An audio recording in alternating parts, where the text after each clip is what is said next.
What is going on, comic fam? It's your boy, the bearded comic bro, and I am joined by comic creator Bryce Ingman. Welcome to the show. Thanks. Happy to be here. I'm so excited to have you on.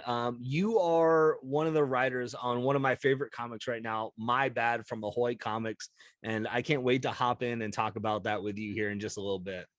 Well, I'm glad you're enjoying it. That's awesome. Yeah, it's a blast. And if you all are listening to this or watching this video and you haven't read My Bad yet, first off, what are you doing with your life? And we're going to correct that after this. But before we hop into that a little bit, I always like to know, how did you get into comics? Have you always had a love for comics? Is this something that kind of came later in for you? Like, how did your love for comics or getting into comics start for you?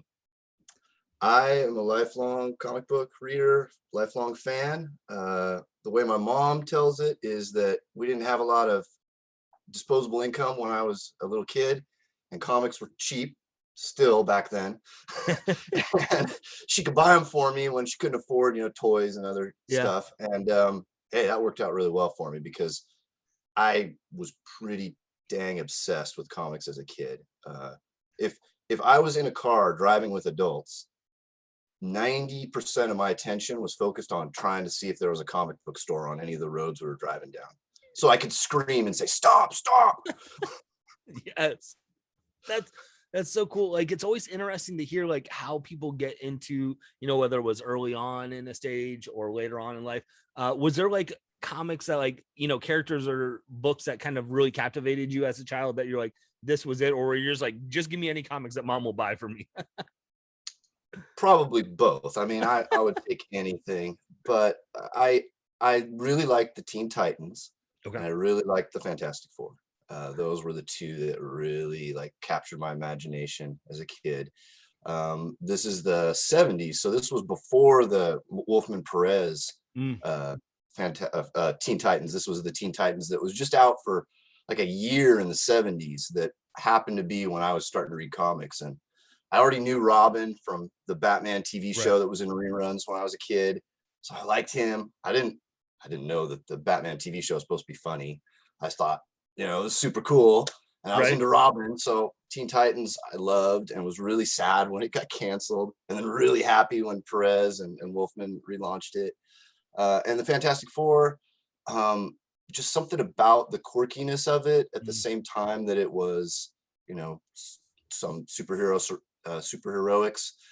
going on. I really enjoyed that kind of family aspect, the weirdness of it, the exploration that they were always doing, the interesting villains that they dealt with, all that, mainly all the stuff that Kirby and Lee had created that I didn't realize at the time. Right. So yeah, those were the two biggies for me, and I still love both those properties. Nice. Yeah, they both have such a unique way of just storytelling, and something both those bring something different to the table. So I appreciate that for sure.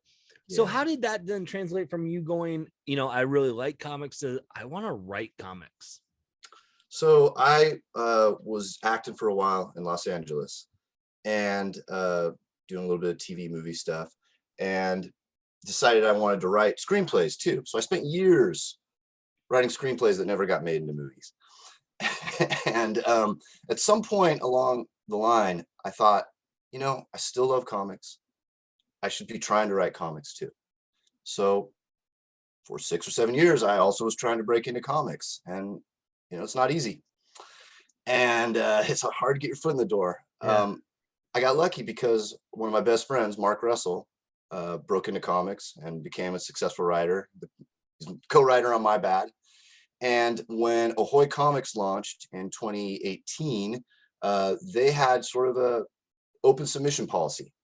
Mark let me know about it, and I was lucky enough to impress Tom Pyre, the editor-in-chief over there. And so I started doing work for them, and yeah, I've been loving it ever since. Nice. Yeah, and I love what Ahoy is putting out. You mentioned Tom and what is it, the Wrong Earth, or Wrong Earth, yeah, like so good. And stuff that Mark's writing, for Ahoy. And I picked up My Bad originally because I saw Mark's name attached to it, and viewers of the show know I've had Mark on a couple times. Big fan of his writing style.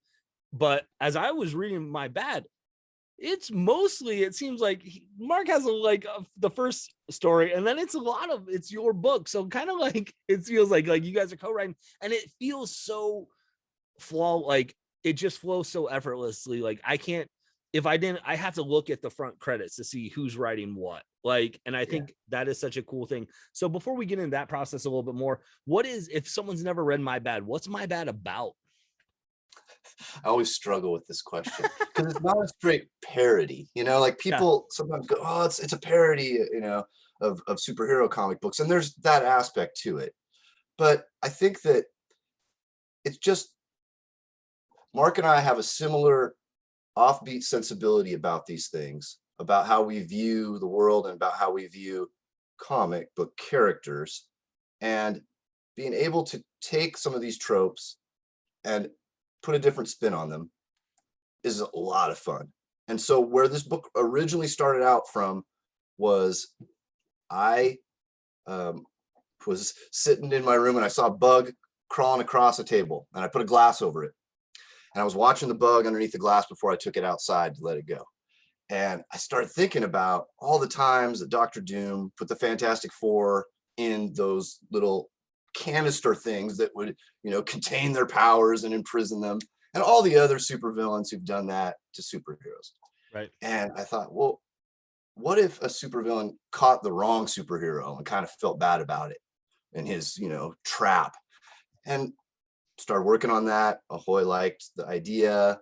We originally were going to do it as a backup series in Mark's Second Coming book about Jesus and Sunstar.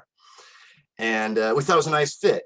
And as production went on the backup, Ahoy liked it and was like, maybe we can expand this. And since Mark's sensibilities and mine are similar, and Mark, is a person that people want to read and are going to pick up the book and it'll help the book, we said, hey, let's do it. Let's make it a team effort. And so Mark was like, well, how can I add into this mix? What can I add to it? So he came up with the chandelier, and we started talking about ways these stories could interact and how we could build on this world. And so it just kind of grew organically into this thing that is part parody, part examination of the flaws of powerful people or people who want to be powerful, and then part just trying to have as much fun as we can. Yeah. And it is so much fun. And I know when I had Mark on a couple weeks ago, he said it's one of the most fun he's had writing a book in a long time. And it's interesting, that story that you're talking about, that's really features, your villain in this, Emperor King, and Rush Hour, who's the superhero who gets wrongfully imprisoned in it. And it just like the what you do to transpire with that, it's such a unique story of, it's like, oh yeah, that's my bad, I wasn't trying to capture you, and I really feel bad about what's going on because you're going to be in miserable pain. Yeah. I again, like I said, I struggle a little bit to explain exactly what it is, but I think that some of it is, like there's a lot of humanity and a lot of human behavior that isn't touched on in most comic books, most superhero comic books, certainly. And, that idea of, oh, I screwed up. Do I really want to do what I'm doing? Those kind of thoughts, I think they're fun to play with in that kind of fantasy world, and to kind of, with the big stage of superheroics and supervillains, to then play with things like, oh, I'm going to talk to my cat about how I feel about this right now, because I think I might have screwed something up terribly. Or, on Mark's end of things, where he's got a rich guy who's got a factory full of workers at his lamp factory that he doesn't care about. At the same time, he's put himself forward as some sort of hero and some sort of icon that you should look up to. I mean, that kind of stuff just is juicy to me. I think Mark would say the same thing. Yeah. And it's, I mean, and the little things that, in that story of, the butler sleeping in a dresser drawer. Yeah, that's great. But it's, it's this, the high and mighty, and it's like, oh, but you're, or having, even on that one, having like, his ward or, sidekick at the time coming over who's estranged, to open up a package that they think's a bomb. Like, I I love I love that the Chandelier's sidekick Manchild is, infinitely more powerful than the Chandelier. I love that dynamic he came up with, that this, the sidekick to this Batman character is essentially the Hulk. And that's pretty fun. Yeah, and it's interesting because they all intertwine, right? Like Yes. Emperor King, is prominent in all the stories because he's kind of the villain for all. You've got your Chandelier, you've got Manchild, you've got Rush Hour, the Accelerator, and you don't deal with Chandelier too much, although you have a couple times with your Emperor King as much, but you focus in on like Manchild a little bit and Rush Hour and things like that. So how did the process with you and Mark then kind of come about with creating these characters? Because it sounds like the original premise was, the trapping the wrong one with Emperor King and Rush Hour, and then you had Mark's bringing the Chandelier story. So how did you merge the worlds together? We had to, yeah, we because of the way it came about, the torture trap story was there first. So then it was, well, how do we make this tie together so that we can do something that, like you said, it isn't just two separate stories. We didn't want it to be like a split, and we didn't want it to be Tales of Suspense or something like that. We didn't want it to be one story here, one story there. We wanted something to come together. So we just kind of sat and shot ideas around. Mark came up with this idea that the salad shooter, salad making appliance, is sent to the Chandelier and kind of drives him crazy, and that has a connection to Emperor King that I won't give everything away about, Right. but that plays out in the story. Yep. And this week is the last, the fourth issue is the last one of the format you're used to in the book. Okay. The one that comes out this week, where the first story is Mark and the second part of the book is my stuff. When we get to issue 5 in the finale, we wrote it together. And so we kind of shared by going, you write these pages, you write these pages. It's going to be a game for you readers because we're not telling you who wrote which pages. We're just, he wrote 10, I wrote 10, but the whole story is one 20-page story in issue 5 that kind of brings the whole thing together with the plan that we came up with when he came on board the book. Nice.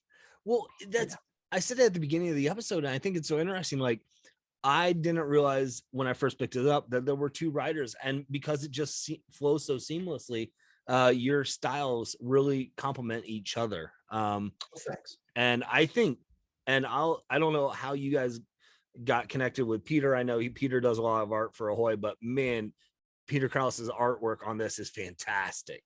It is, and it's perfect. It's just like the perfect mood for the book. Sillier, it would have gone too far into the parody, I think. Yeah. More realistic, it would have been, hyper realistic. It wouldn't have felt right either. But he's got this nice mix of that classic superhero stuff with his incredibly expressive faces. Mm-hmm. You can read, like there's a little short story I wrote in issue 2 about Emperor King going on what he kind of feels like is a date, even though it's not really a date. And the expressions on his face are just pitch perfect. Peter, incredible collaborator. As you guessed, he just does a lot of stuff for Ahoy. And Tom said, what do you think of Peter Krause when it was a backup? When it was intended to be a backup in Second Coming, and I said, "Oh, that would be fantastic." And so it's been a real joy to see Peter's pages and his character designs, and like I said, the faces on these characters and what he can convey is amazing. Yeah, it complements your writing really well because, like you say, like you can say, hey, I want to tell this story, and the emotion that you see in the characters, the frustration that you see with Emperor King, with Chandelier in that story that you're talking about, where he's hiding behind the menu, like, oh, did he see me? And Chandelier just like flips on his Chandelier mask and flips him off, like, but like you see the emotion, and it works so well. Yeah, thanks. I think so too, and it's. I couldn't be happier. It's like, you imagine it in your head as a writer, and you go, okay, this is how I think it will be. And it's always even better with Peter. I haven't been disappointed once. Yeah. So you mentioned issue 4 is coming out this week when this video drops. And then the issue 5 is going to be, a different style of you guys writing all together. I know the trade comes out, I think at the end of the spring here, I think in May or something. Yeah. Do you have plans or thoughts of more in this world if allowed, or you're like, this is something, or you're like, no, I'm telling the story I wanted to tell with my bad? No, we'd love to keep it going. Okay. As long as possible, and that may happen. I can't Yeah. say anything officially, Right. but yeah, that may happen. So hopefully there'll be more my bad and more characters. We both had too many characters for this book once we got started, and so we're excited to introduce some of the characters in the future if we get the chance that we couldn't fit into this volume. Yeah, because you have, like you said, you have Chandelier, who is your millionaire superhero type, and then you had Rush Hour, who explain Rush Hour, because that's like fun character, and like I don't think there's like, you can compare, like you said, Manchild to the Hulk, or the Accelerator to the Flash, but man, tell people if they have like just a taste of what Rush Hour is. I think it's funny when a superhero has a very like defined, narrow mission statement, like when they're really focused on something. And so Rush Hour is a superhero who's only interested in improving traffic and helping make our roads safer, and making sure that that the drivers are following the rules. Um, so his powers are, he can fly. He has like super breath or breath blasts. He can blow big air blasts out of his lungs, and he has the strength of 2 men. but he when I was coming up with the concept of catching the wrong superhero, I was like, I want it to be really the wrong superhero. Like, there's no reason for there to be any conflict between Emperor King and Rush Hour. Emperor King would like the freeways to run better in Los Angeles where he lives, so he's essentially aligned with the interests of Rush Hour. Rush Hour is not trying to stop any of his plots of world domination or trying to take over countries or anything like that. So I love the idea of him capturing someone that he could not possibly have a conflict with, and only have things in common with, and only, kind of bro out with. Right.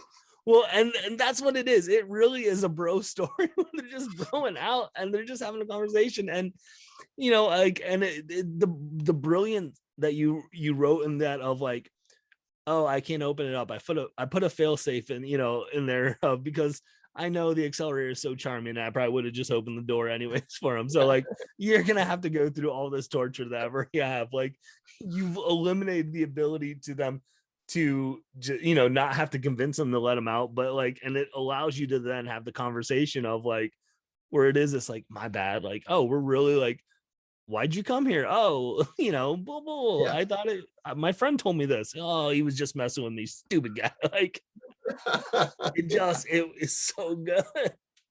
Oh, I'm glad that you enjoy it so much, because I was hoping people would react to it this way, and people seem to be.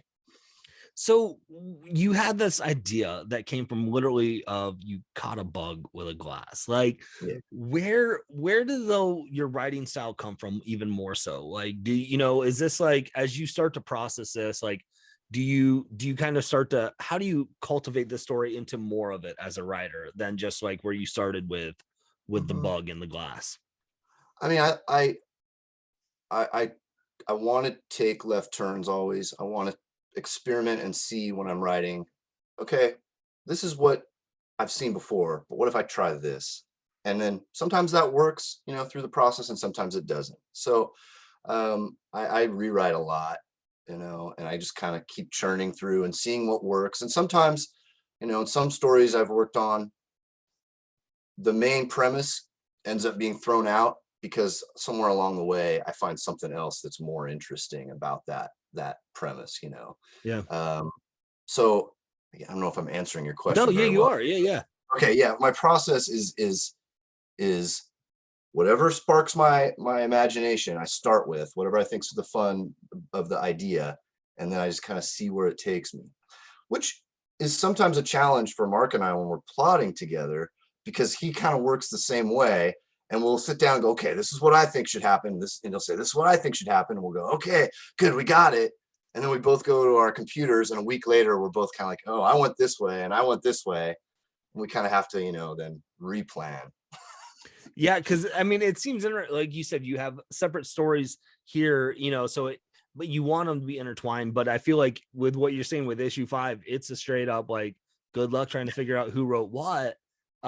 So that probably is that the same process though for you guys right there, of kind of saying like, here's, if you're taking these types of stories in this, it's an overarching story, and you're going to write this, and kind of then coming back and collaborating back together with that? Or the 5th issue, we had to plot more together. We had to work on that more together and be in more communication than we were for the first 4 issues, I would say, because we want it to be a satisfying conclusion. I think, how many stories have you read that you loved, but you get to the end and you're like, the ending can, it's still good, but the ending wasn't super satisfying. And so we wanted to avoid that. So we really, worked on pulling it all together and having the same amount of fun we had in the first 4 issues, while still telling a satisfying conclusion. And that took more back and forth plotting, adjusting, right up until just recently when we were doing the lettering script for that issue. We're still making little adjustments. Yeah. Nice. So if someone's new to your work, is this your first foray into comics? Have you had some other experience with comics, or? No. So like I said, broke in with Ahoy. Have done a lot of work for their Edgar Allan Poe anthologies that they do. Yep. I have one out. I have an issue out this month in Edgar Allan Poe's Snifter of Death, number 4, which is a story about what if a Republican U.S. senator was secretly a werewolf. That's the premise of that. Might be Ted Cruz that I was using as my model. So maybe. So I've done a lot of work for that book. And then Ahoy, as you know from being an Ahoy reader, they have this cool thing where they do a lot of back matter in their books, a lot of text stories, poetry, other funky things. And I've written around 15 of the text short stories in the back of Ahoy books. I've all kinds of topics. I've written about a lamp that decides to follow his dream of becoming a college basketball player. I've written a story about a guy who is gifted a magical bag of potato chips that never runs out of chips, and what that does to his life. A story about the Grim Reaper being replaced by a health insurance agent. I mean, it's really fun to write these text stories for Ahoy, because there are no boundaries, right? And kind of write whatever you want. And also, this isn't the first time Mark and I have worked together. We worked on some Red Sonja stuff over at Dynamite. Mark did Red Sonja there for years. Really great. If people haven't read it, you should definitely read Mark's Red Sonja run. Even if you don't like Red Sonja, it's a great book, great story. And so there was a spin-off limited series called Killing Red Sonja that we co-wrote, that I plotted, and then we co-wrote together. We also did an online Red Sonja story for Humble Bundle. So I'm slowly building up that resume. Yeah, for sure. Well, because I saw when I was, prepping for the interview, that you'd worked on the Red Sonja, and I know that you had some stories in the Edgar Allan Poe, which is a awesome comic series. If y'all aren't reading that as well, it's a lot of horror-esque stories, but very much in a Ahoy vein. Like, you're not going like, it is just what it is. It's horror, and it's always, what I love about Ahoy is there's always a little bit of humor, right? And in their books, it can be like My Bad, where there's a lot more humor, or it could be a book which has a little bit less humor, right? And that's the same thing is true of Edgar Allan Poe. Some of the stories are really, really silly, and some of them just have a little bit of humor here and there. But a really fun book to write for. I've done a few stories where I've done modern adaptations of Poe stories. One of them I did The Black Cat. If you're familiar with the Black Cat story, I Okay. did a Black Cat take where the Black Cat is instead is a self-driving car, and modernized it, and that was really fun. But because in the Black Cat, this guy kind of gets into a feud with a cat. Poe's so great, and, and the cat fucks him up, right? I don't know if we can cuss. I'm sorry. You're fine. You're fine. And so I was like, oh, now I can write a story about a guy having a feud with a car, which was super fun. That's awesome, man. I could sit here and talk to you about these for days, because there's so many good stuff. And if you guys aren't checking out Ahoy Comics, you need to, because like you said, you're always going to probably find some sense of humor in it, and that's such a hard thing, I think, in writing, to have humor come across, and because humor is so subjective, right? Like you're like, oh, I love it, I don't. But I think that's what Ahoy taps into really well, because like you said, it can be full on, or it can be just like, we're just going to give you like little bits here or there. And that's got to be fun writing, though, I think, too, for it. Oh, absolutely. I mean, I couldn't, if I could design a comic book company that would start in 2018 and that I would have a chance to write for, it would probably look a lot like Ahoy, because I love comedy, and like you said, it's hard to do. And so I think, therefore, we don't get enough of it in the comic book world. And, there's great stuff. I mean, I love the Jimmy Olsen book that, that Matt Fraction and Steve Lieber did. So there's some very, very funny stuff that people do. And I just, to be able to contribute to that tradition in comics is really exciting. Nice. Well, Bryce, I want to respect your time as well, and things. So where can people follow along with what you're doing, how to stay up to date with what you're writing and stay connected with you? Yeah, I think the best place is probably Twitter. And because my name's a little unique, Bryce Ingman, BRYCE, right? INGMAN at Twitter. So that's where you find me on Twitter. I'm a little less active on Instagram, but I'm on there as well. Okay. And before I let you go, I always got to ask, I know we got issue 4 coming out, issue 5 trades coming out. Is there anything else that you're kind of working on right now that you can talk about, or you got some other things in the oven that you're like, I do. I have things I'm working on and that are going to come out, but that haven't been announced yet, right? Okay. It's a funny thing I've learned about the comic book industry is like, you could be working on someone for months, but you can't talk about it really. Right. So the best thing then is for people to tune in to your Twitter so they can see when stuff gets announced and follow along, because I mean, like you said, you're growing your catalog here, and I'm so excited to see when I see your name on a book to be like, yep, I'm getting that, because it's good stuff. Thanks, Greg. I appreciate the promotion here. So thank you. So absolutely. So with that being said, gang, go pick up My Bad, go back, get it from your shops, get the trade, because I'm telling you, you want more of this. I want more of this. And if you guys don't buy enough of it, I'm not going to get more of it. So buy more of it. I'm doing this selfishly for me. I want it. So, and follow Bryce, see what Bryce is coming up with, because I can't wait to see what else you're bringing. Like you said, the stories in Edgar Allan Poe and stuff like that. There's some great stuff.